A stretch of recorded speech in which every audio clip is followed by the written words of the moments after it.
జిల్లాలో ఆ నియోజకవర్గ వైసీపీ ఇన్ఛార్జిని లోకల్ నాన్ లోకల్ సమస్య వెంటాడుతోంది. గత ఎన్నికల్లో క్యాడర్ సహకరించకపోవడంతో ఓటమి తప్పలేదు.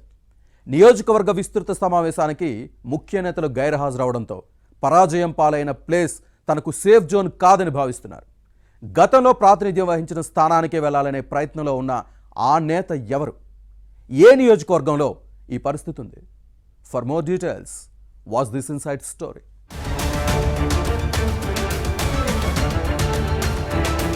గత ఎన్నికల్లో నియోజకవర్గాలు మారి ఓడిపోయిన వైసీపీ నేతల పరిస్థితి డోలాయమానంలో పడింది. పరాజయం పాలైన నియోజకవర్గంలో ఉండాలా లేక పాత స్థానానికి పోవాలో తేల్చుకోలేకపోతున్నారు. ప్రకాశం జిల్లా గిద్దలూరు వైసీపీ ఇన్ఛార్జ్ కుందూరు నాగార్జునరెడ్డి పరిస్థితి ప్రస్తుతం ఇలానే ఉంది. 2019లో మార్కాపురం ఎమ్మెల్యేగా గెలిచిన నాగార్జునరెడ్డి పట్ల ప్రజల్లో వ్యతిరేకత ఏర్పడింది. దీంతో ఎన్నికల్లో పార్టీ నాయకత్వం గిద్దలూరుకు బదిలీ చేసింది. కానీ పరాజయం తప్పలేదు. పార్టీ అధిష్టానం నిర్ణయమే తనను రాజకీయంగా దెబ్బతీసిందని తెగ ఫీల్ అయిపోతున్నారు. గిద్దలూరు సమన్వయకర్తగా కొనసాగుదామన్నా స్థానిక నేతలు పొమ్మనలేక పొగపెడుతున్నారు. సొంత నియోజకవర్గం మార్కాపురం వెళ్దామంటే అక్కడి నాయకులు వద్దంటున్నారు. దీంతో తన పరిస్థితి రెండిటికి చెడ్డ రేవడి చందంగా మారిందనే ఆవేదన నాగార్జునరెడ్డిలో కనిపిస్తోంది.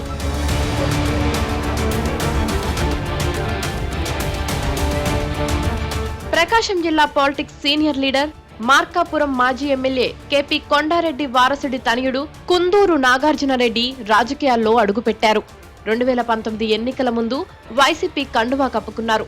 దీంతో అప్పటి ఎమ్మెల్యే జంకే వెంకటరెడ్డిని జగన్ పక్కన పెట్టి నాగార్జునరెడ్డికి సీటు ఇవ్వడంతో గెలిచారు. ఇక అప్పటి నుంచి నాగార్జునరెడ్డి కుటుంబ పాలన సాగింది. ఈయన తండ్రి మాజీ ఎమ్మెల్యే కేపీ కొండారెడ్డి, తమ్ముడు కృష్ణమోహన్ రెడ్డి, మామ ఉడుముల శ్రీనివాస్ రెడ్డి నియోజకవర్గంలో మండలాల వారీగా పెత్తనం చలాయించారు. దీంతో మార్కాపురం నియోజకవర్గంలో ఫ్యాన్ పార్టీ భ్రష్టు పట్టుకుపోవడంతో గత ఎన్నికల్లో గిద్దలూరు పంపారు. అప్పటి గిద్దలూరు ఎమ్మెల్యే అన్నా రాంబాబును మార్కాపురం బదిలీ చేసింది. ఇద్దరూ ఓడిపోయారు.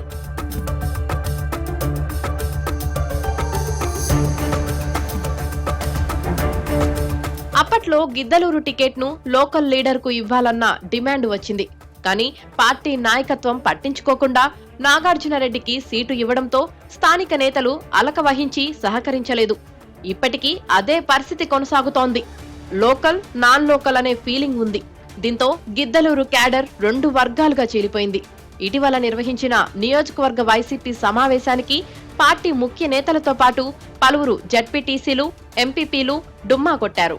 దీంతో సమావేశానికి హాజరైన జిల్లా పరిశీలకుడు కారుమూరి నాగేశ్వరరావు, పార్లమెంట్ అబ్జర్వర్ చెవిరెడ్డి భాస్కర్ రెడ్డితో పాటు జిల్లా అధ్యక్షుడు బూచేపల్లి శివప్రసాద్ రెడ్డికి వాస్తవ పరిస్థితి అర్థమైంది. ఎన్నికల తర్వాత కూడా అసంతృప్తి చల్లారలేదు. దీంతో గిద్దలూరు సేఫ్ జోన్ కాదని మార్కాపురమే బెటర్ అని భావిస్తున్నారు. నాగార్జునరెడ్డి గిద్దలూరు నుంచి మార్కాపురం వెళ్తారంటూ ప్రచారం జరుగుతోంది. ఈ వ్యవహారం ఏ మలుపు తిరుగుతుందో చూడాలి.